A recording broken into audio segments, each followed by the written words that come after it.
Assalomu alaykum, hurmatli tinglovchilar. Sizlarni e'tiboringizga maxsus xossasiyaga ega bo'lgan polimer materiallardagi a, tibbiyotda qo'llanilgan polimer materiallar mavzusidagi ma'ruzani havola qilaman.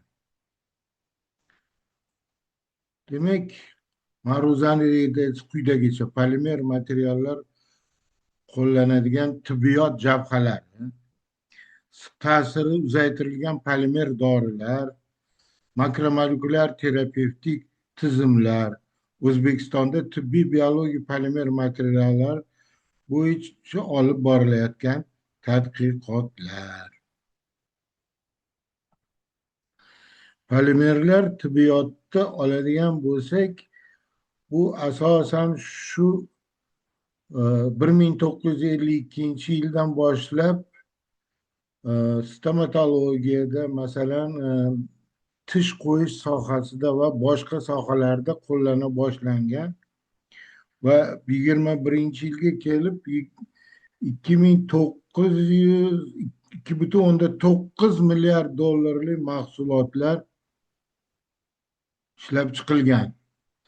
Agar bu jadvalni ko'radigan bo'lsak, jadvalda polimerlarni meditsinada qo'llanish haqida ma'lumot keltirilgan. Masalan, bu yerda ko'rinib turibdiki, misol uchun ABC polimerlar turli xil tibbiy jihozlar olishda qo'llanadi. Poliakrilatlar tish protezlari, linzalarda qo'llanadi. Poliakril gidrogellar esa kateterlar, kontakt linzalarda, polivinilxlorid qon saqlash uchun idishlar va hokazo ko'rib turibmizki, polietilen terftalatni oladigan bo'lsak, qon tomirlar protezlari, jarrohlik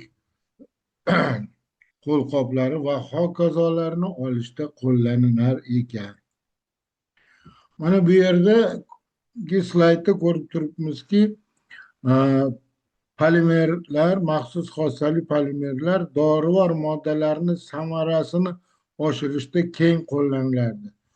Ular asosida turli xil dorilarni qoplovchi polimer tizimlar yaratiladi va bu polimer tizimlar dorilarni ta'siri, dorilarni elish imkoniyatlarini, dorilarning zaharliligini boshqarib boradi.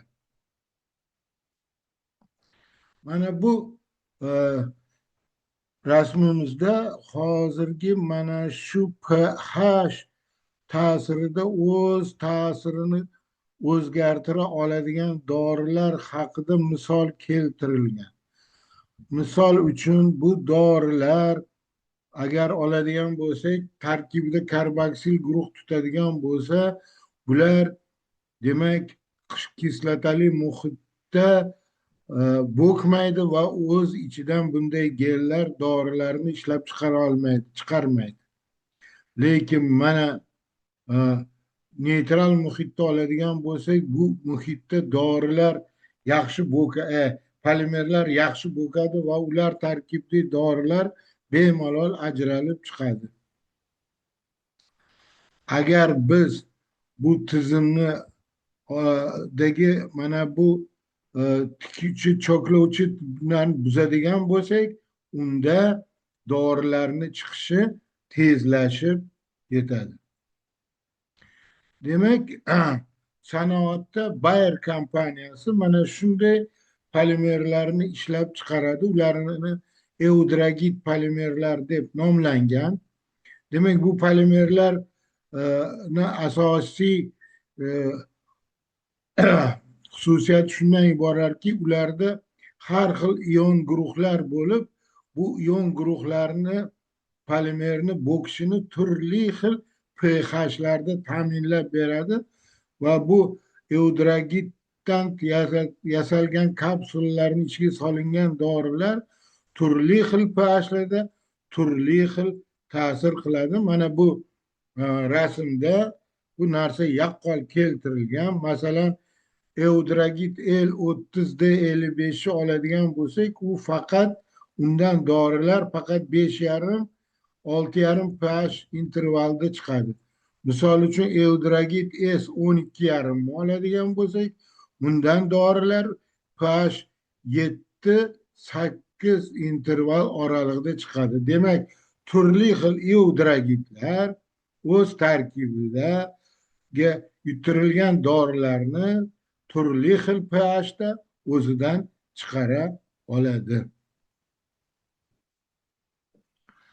Hozirgi paytda juda keng miqdorda dorilar mana terapiyasini qo'llashda nano polimer zarrachalar keng qo'llanib bormoqda. Demak, mana bu nano polimer zarrachalarga polimer dorilar yuttiriladi.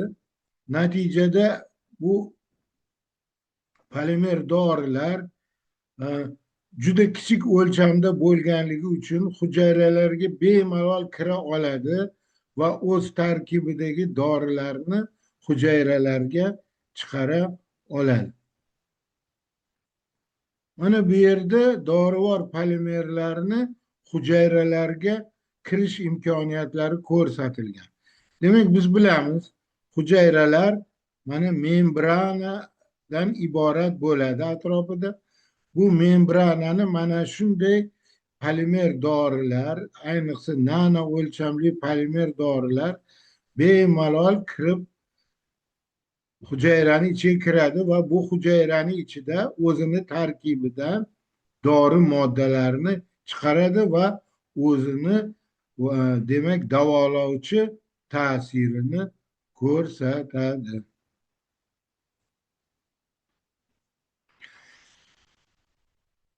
Demak, polimerlarni tuzilishi shu dorilarni farmakologik xossirlariga juda kuchli ta'sir qiladi. Agar biz polimer dorini organizmga qo'yadigan bo'lsak, u dorilar polimer fraksiyalarga bo'linadi.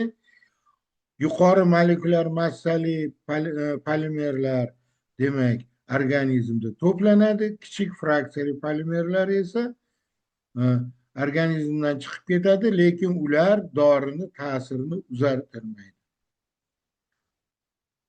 Demak, farmatsevtika uchun molekulyar massaviy taqsimlanishi tor bo'lgan polimerlarni va ma'lum qiymatga ega bo'lgan polimerlarni qo'llash maqsadga muvofiqdir.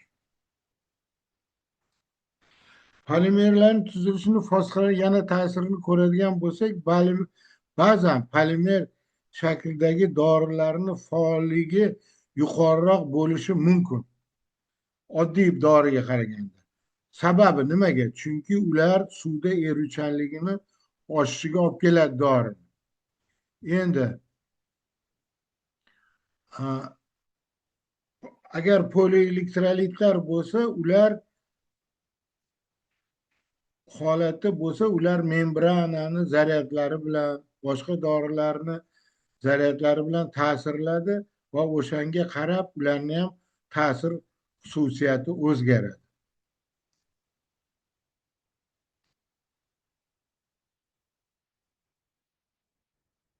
Demak, shuning uchun mana hujayralarni oladigan bo'lsak, ayniqsa saraton kasallangan hujayralar, ular demak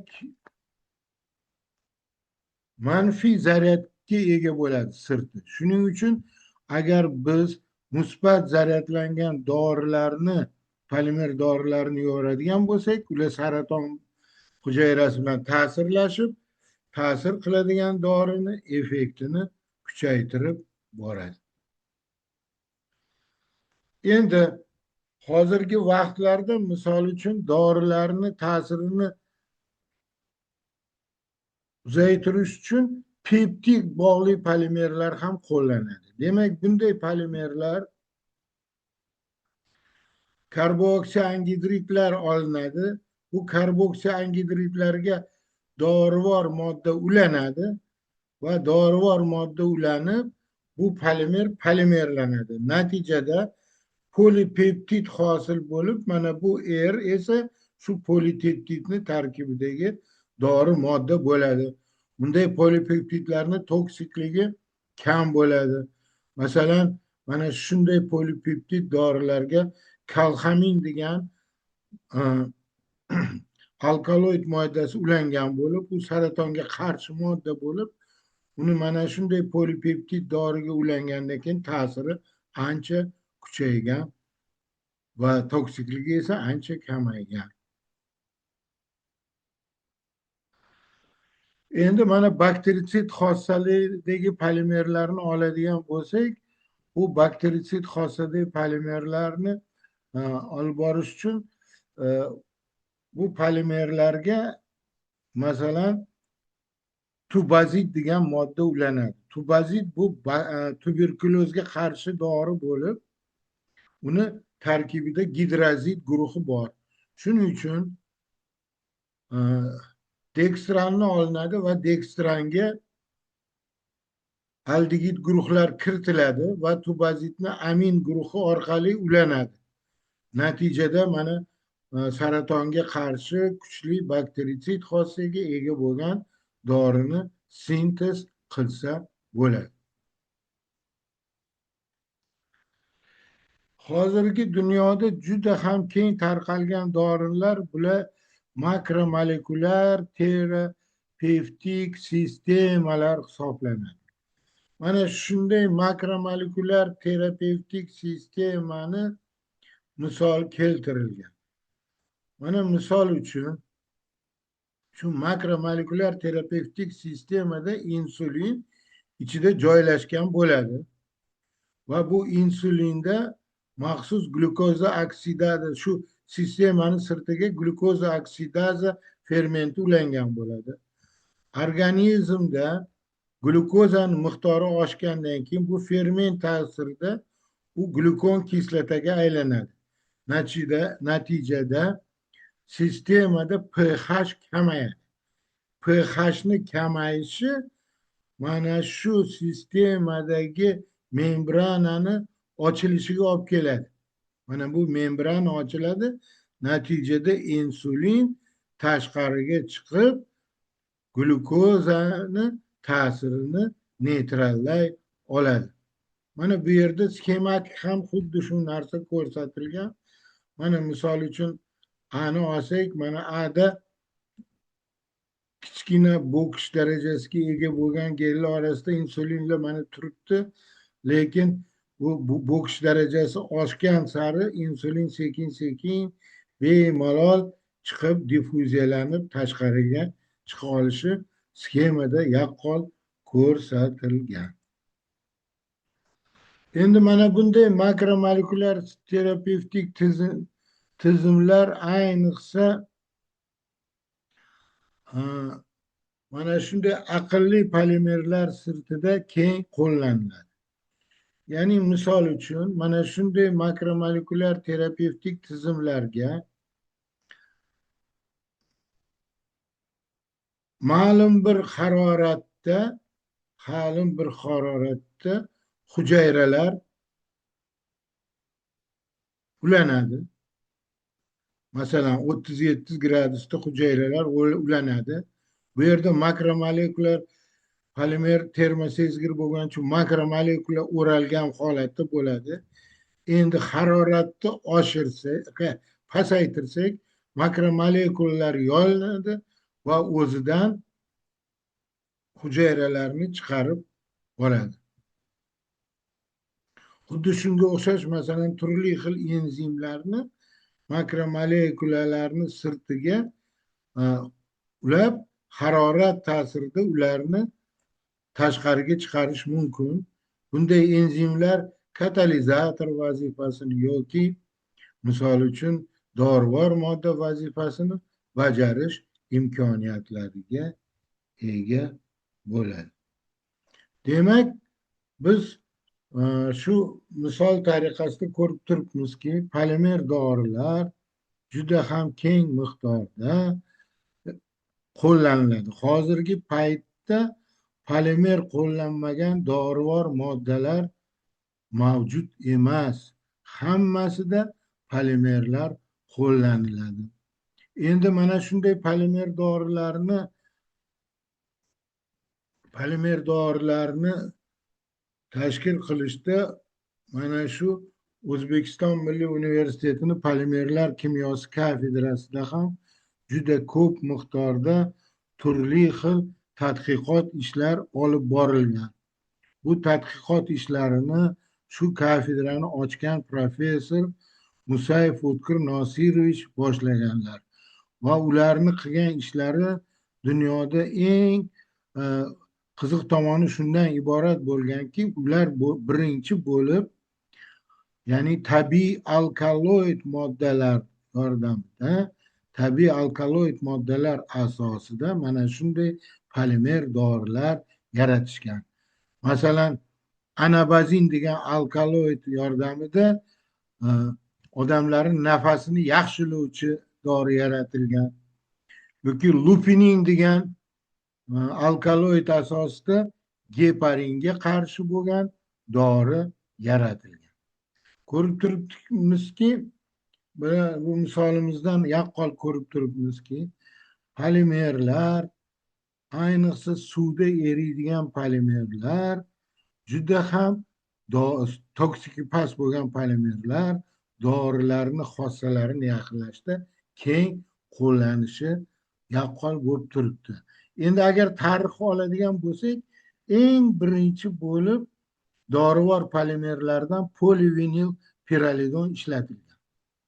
Polivinil piralidon o'z xossasi bo'yicha qon plazmasiga albuminga o'xshagan tuzilishga ega bo'lganligi uchun uni qonni o'rniga qon almashtiruvchi sifatida ishlatishgan. Ya'ni qon yo'qotgan odamlarga qon quyish paytida vaqtincha shu polivinil piralidonni eritmasini quyib turishgan. Keyinchalik tekshirishlar shuni ko'rsatganki, polivinil piralidon juda ham turli xil kompleks xossalar mavjud bo'lganligi uchun u odam organizmidan, odamni qonidan zaharli moddalarni olib chiqib ketish qobiliyatiga ega bo'lgan. Shuning uchun uning asosida gemadez degan dori yaratilgan va bu dori juda keng miqdorda bir paytlar mana shunday odam organizmlarini tozalash uchun juda keng qamrovda ishlatilgan. Shuning bilan mana bugungi ma'ruzamiz o'z yakuniga yetdi. Agar bu ma'ruzani o'zlashtirmoqchi bo'lsangiz, mana bu yerda ma'lum bir savollar bor. Mana shu savollarni